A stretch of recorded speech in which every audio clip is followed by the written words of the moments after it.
반갑습니다.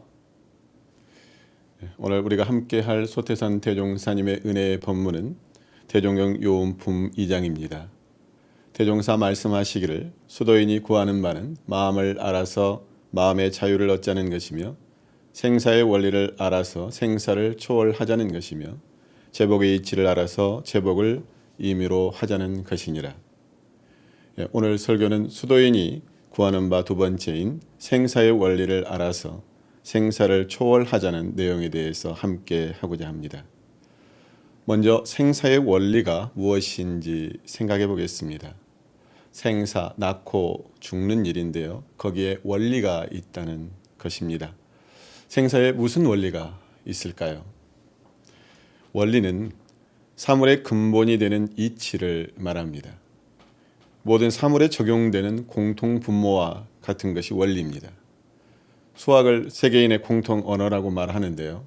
어느 나라, 어느 사람에게나 1 더하기 1은 2입니다. 생사의 원리 또한 같은 것인데요. 사람뿐만이 아니라 생명 가진 모든 존재, 일체 만물에 똑같이 적용되는 것이 그 원리가 있습니다. 그렇다면 생사의 원리는 무엇일까? 우리 교도님들은 무엇이라고 생각하십니까? 첫째는 태어나면 반드시 죽는다는 것입니다. 이것을 부정할 사람은 한 사람도 없겠죠. 인간이 최고로 오래 살아야 120살 정도입니다. 인간뿐만 아니라 모든 생명체들은 그 길이는 짧고 길고의 차이는 있겠지만 태어나면 반드시 죽는다는 엄연한 진리에 따를 수밖에 없습니다. 생사의 원리 두 번째는 죽으면 다시 태어난다는 것입니다. 우리 교도님들 죽으면 다시 태어난다고 믿으십니까? 이에 대해서는 확실히 믿기 어려울 수도 있습니다. 종교마다 죽음 이후의 내세에 대해 달리 설명하기도 합니다. 다시 태어난다라고 하는 것은 인간의 희망상일 뿐이지 그것을 어떻게 과학적으로 증명하느냐라고 묻기도 합니다. 분명히 아직까지는 과학적으로 증명하기 어려운 종교적 물음이기도 하죠.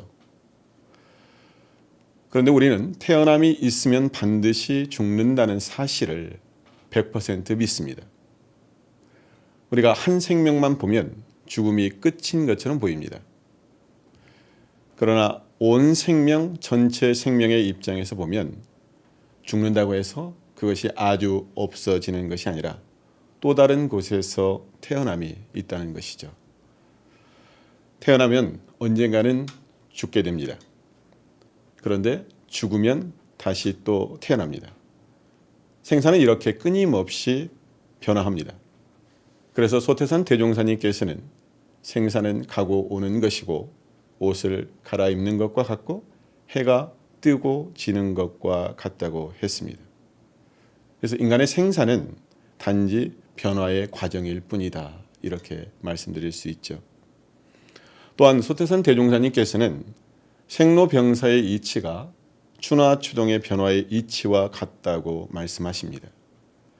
우리가 계절의 변화라는 것을 보면 봄이 오면 여름이 오고 여름이 오면 가을이 오고 가을이 오면 겨울이 오고 또 겨울이 지나면 봄이 오게 됩니다. 이것이 자연의 순리입니다. 우리가 만물의 생사를 사계절의 변화를 통해서 분명히 알 수가 있습니다. 자, 예를 들어서 봄이 되어서 벚꽃이 피었다고 생각을 해보겠습니다. 활짝 핀 벚꽃도 시간이 지나면 곧 지게 되죠. 그런데 이 진 벚꽃이 한 번으로 그치고 말까요? 내년 봄이 되면 또다시 꽃을 피워내게 되죠. 작년에도 꽃이 피고 지었고 올해도 꽃이 피우고 지었습니다. 내년에도 또 꽃이 피고 질 것입니다. 이렇게 꽃이 피고 지는 것은 자연의 변화입니다. 그 변화 속에서 우리는 변하지 않는 진리가 있음을 발견할 수 있습니다. 그 진리는 모든 것은 변한다는 것이고 변화하는 가운데 그 생명을 지속한다는 사실입니다. 우리 교도님들 중 이런 의문을 제기할 분이 있을 것 같습니다. 교무님, 벚꽃이 피고 없어지는 것이 해마다 반복한다는 사실에는 어떤 의문도 없습니다. 그런데 그 벚나무도 언젠가는 수명을 다할 것이 아닙니까?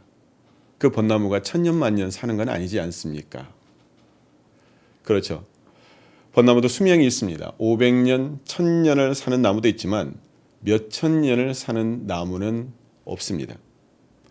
자, 어떻습니까? 그렇다면 벚나무가 약 200년을 산다라고 보고 그 나무가 시간이 지나 고목이 되고 썩어 쓰러진다면 그 벚나무의 생명은 아주 없어지는 것일까요? 똑같은 이름과 모양으로 그때 그 벚꽃나무가 존재할 수는 없습니다.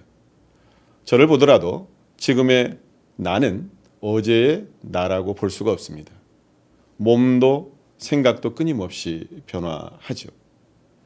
오직 변하지 않는 것은 모든 것은 변한다라고 하는 사실, 이것은 변하지 않죠. 그리고 또한 변하는 가운데 변하지 않는 영원불멸한 그 무엇이 있다는 것입니다. 천지는 영원불멸한 도를 채받아서 그 생명을 보존합니다. 천지와 마찬가지로 우리의 본래 성품도 천지와 같이 긴 생명을 보존하여 새로운 인연을 만나 새로운 모습으로 다시 태어나게 되죠. 대종경 천도품 15장 본문을 함께 봉독하겠습니다. 대종사 말씀하시기를 세상의 유정무정이 다 생의 요소가 있으며 하나도 아주 없어지는 것은 없고 다만 그 형상을 변해갈 따름이니 예를 들면 사람의 시체가 땅에서 썩은즉 그 땅이 비옥하여 그 근방의 풀이 무성하여질 것이요 그 풀을 베어다가 거름을 한즉 곡식이 잘 될 것이며 그 곡식을 사람이 먹은즉 피도 되고 살도 되어 생명을 유지하며 활동을 하게 될 것이니 이와 같이 본다면 우주 만물이 모두 다 영원히 죽어 없어지지 아니하고 저 지푸라기 하나까지도 100억 화신을 내어 가진 조화와 능력을 발휘하나니라. 그러므로 그대들은 이러한 이치를 깊이 연구하여 우주 만유가 다 같이 생멸없는 진리 가운데 생멸없는 생을 누리는 것을 깨쳐 얻으라. 우주 만유가 다 같이 생명 없는 진리 가운데 한량 없는 생을 누리는 것을 깨쳐 얻으라고 말씀하십니다. 벚꽃만이 나무가 아니죠. 벚나무라는 하나의 생명체는 여러 모습을 가지고 있습니다. 꽃이 지면 그 자리에 싹이 나고 열매가 생기죠. 나뭇잎이 자라고 푸르는 나뭇잎은 가을이 되면 노란 빨간 단풍으로 물들다가 낙엽으로 떨어지게 됩니다.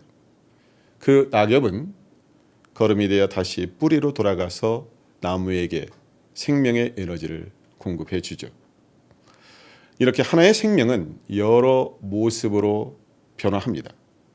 그런데 우리는 어리석게도 하나의 모습만을 보고 없어졌다라고 말합니다.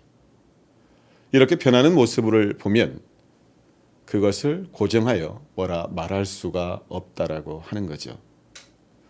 그래서 대종사님께서는 천도 본문에서 성품이라 하는 것은 한 이름도 없고 한 형상도 없고 가고 오는 것도 없고 죽고 나는 것도 없고 없다 하는 말도 또한 없는 것이 우리의 본래 성품이라고 말씀하십니다.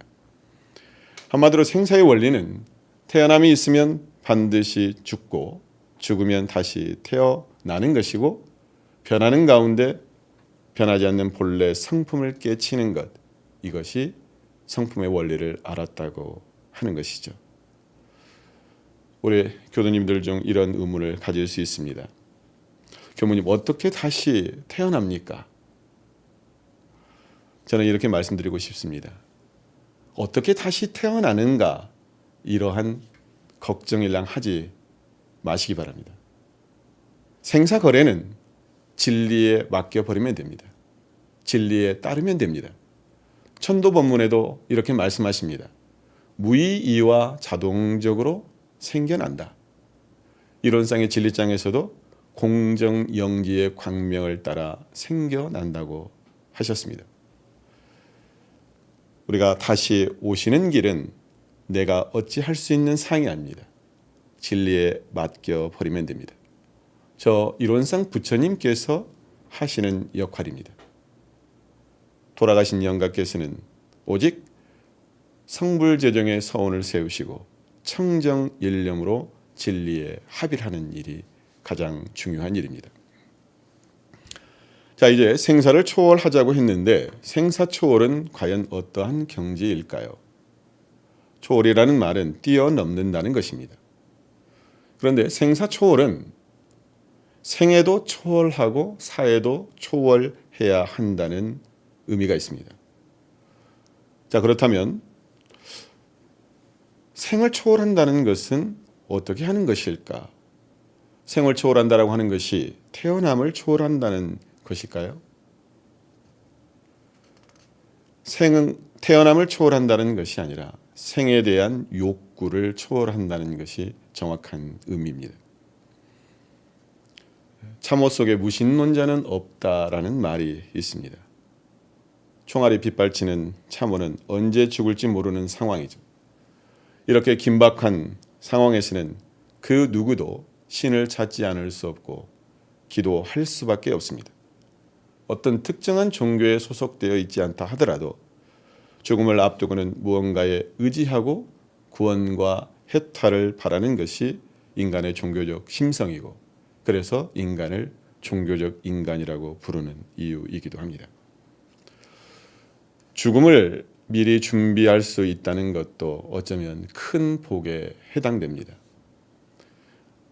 우리가 언젠가는 마쳐야 할 생이지만 그 때가 정해져 있지는 않습니다. 진리적으로는 정해져 있을지 모르지만 범부중생은 그 때를 알지 못하죠. 그런 점에서 가는 길을 아름답게 마무리하는 것은 매우 중요한 일입니다. 미리 유언을 다하고 가까운 인연들과 마지막 인사도 미리 나누는 거죠. 그리고 마지막에 거연히 열반을 맞이하는 것입니다. 자기가 언제 죽을지 알고 준비하는 것은 행복한 죽음에 해당합니다. 만약 불의의 사고로 황망한 죽음을 맞이하게 될 경우 어떨까요? 치매에 걸려 아무런 정신이 없이 죽음을 맞이한다면 어떻게 될까요? 준비 없는 죽음을 맞이한 사람이 저승길을 제대로 갈 수 있을까요? 그런 분이 제대로 천도를 받을 수 있을까요?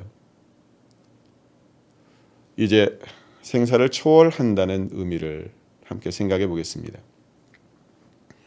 생사를 초월한다라고 하는 것은 크게 생에 대한 집착을 벗어난다라고 하는 것이고 죽음에 대한 두려움과 공포에서 벗어나는 것을 말합니다. 먼저 생에 대한 집착을 벗어나는 것입니다. 한 90살 정도 살면 생에 대한 집착이 떨어질까요? 살 만큼 살았으니까 나는 죽어도 좋다고 말할 수 있을까요? 건강이라도 안 좋으면 빨리 죽는 것이 낫겠다 할지 모르지만 건강이 팔팔하고 삶에 아무런 걱정거리가 없다면 이제 죽어야지 이렇게 쉽게 말하지 못할 것 같습니다. 제 나이도 벌써 50을 훌쩍 넘었습니다. 대종사님께서도 나이 40이 넘으면 죽음의 보따리를 챙겨야 한다고 하셨죠. 저도 죽음의 보따리를 챙겨야 할 나이가 훨씬 지났습니다. 그런데 저의 솔직한 바람은 그래도 건강하게 80세, 90세까지는 살면 좋겠다는 생각인데요. 이런 것이 생에 대한 욕심이라고 말할까요? 생에 집착을 놓으라고 하는 것은 좀 더 정확하게 말하면 탐착과 애착을 놓으라는 말씀입니다. 몇 년을 더 살아야겠다라고 하는 수명 연장의 욕심이 아닙니다. 살아있음으로 인해서 갖는 탐욕과 애욕을 놓을 수 있어야 한다는 것이죠. 살다 보면 탐착, 애착할 일들이 참으로 많습니다. 한번 거기에 딱 달라붙으면 떨어지기가 매우 어렵습니다. 그래서 생사를 초월하라고 하는 것은 과연 내가 탐착과 애착을 놓을 수 있는가라는 물음입니다. 죽음의 순간이 다가왔을 때 생의 욕망을 놓을 수 있는가? 그런데 많이 가지고 있는 사람은 놓기도 어렵습니다.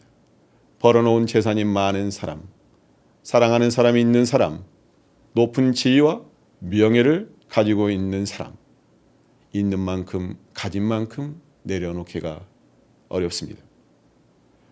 생에 대한 욕망, 욕심을 내려놓았을 때 죽음에 대한 두려움과 공포도 사라지게 됩니다. 그리고 이 생뿐만이 아니라 다음 생이 있다라고 하는 믿음을 확실히 갖게 되면 생에 대한 욕망을 놓을 수가 있고 죽음에 대한 두려움과 공포에서도 벗어날 수가 있습니다. 생사 초월은 떠나는 자의 숙제이기도 하지만 보내는 자가 해결해야 할 큰 일이기도 합니다.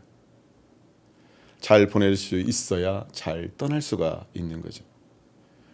이 말은 남은 가족도 생사 초월 공부를 해야 잘 보낼 수 있다는 말씀입니다.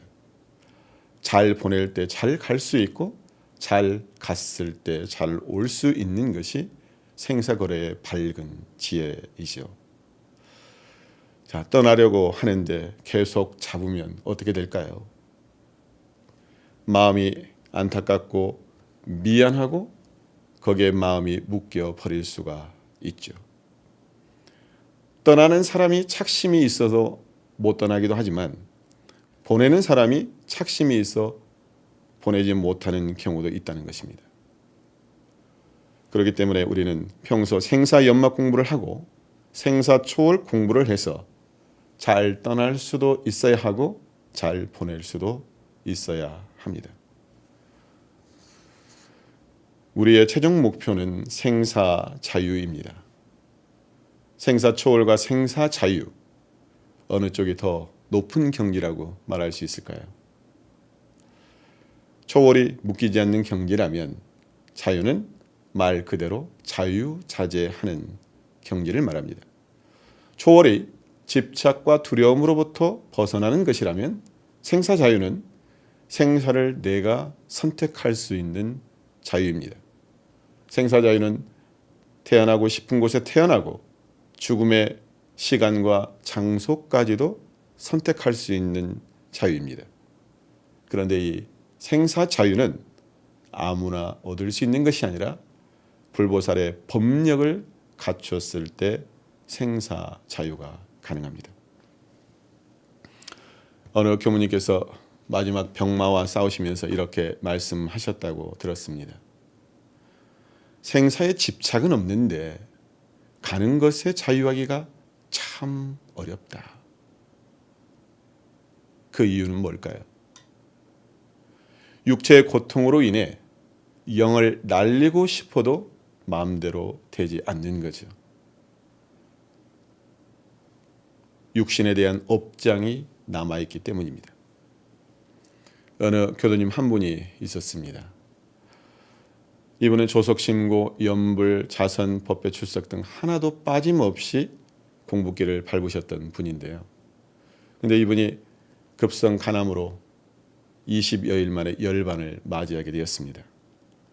아직 연세도 젊으시고 자녀들도 전부 교당에 다니고 그야말로 일원 가정을 이룬 남부러울 곳이 없는 그런 분이셨습니다. 열반하기엔 너무 안타까워 조금 더 사시면 얼마나 좋을까 싶은 그런 분이셨는데요. 그런데 이분은 열반을 앞두고 정신이 오락가락하는 그런 가운데에서도 초조한 기색을 전혀 보이지 않으시고 그 짧은 시간에 정리를 하셨다고 합니다.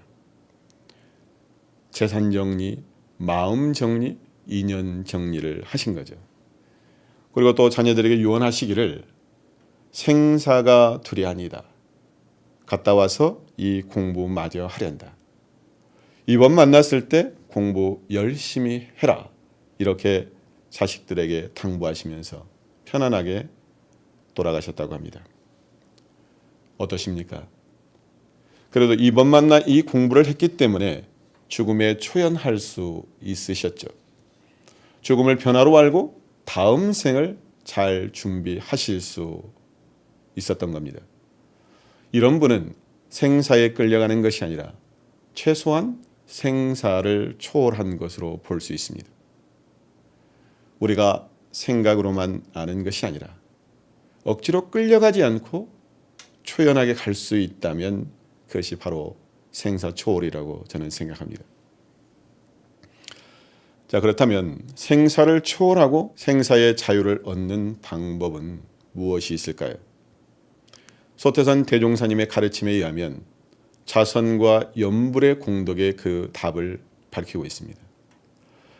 염불과 자선을 오래 하여 그 힘을 얻고 보면 생사의 자유를 얻는다고 말씀하셨습니다. 우리가 깊은 수양을 하지 않고서는 생사의 자유를 얻을 수 없다는 말씀입니다. 설교를 마무리하겠습니다. 생사의 원리는 간단합니다.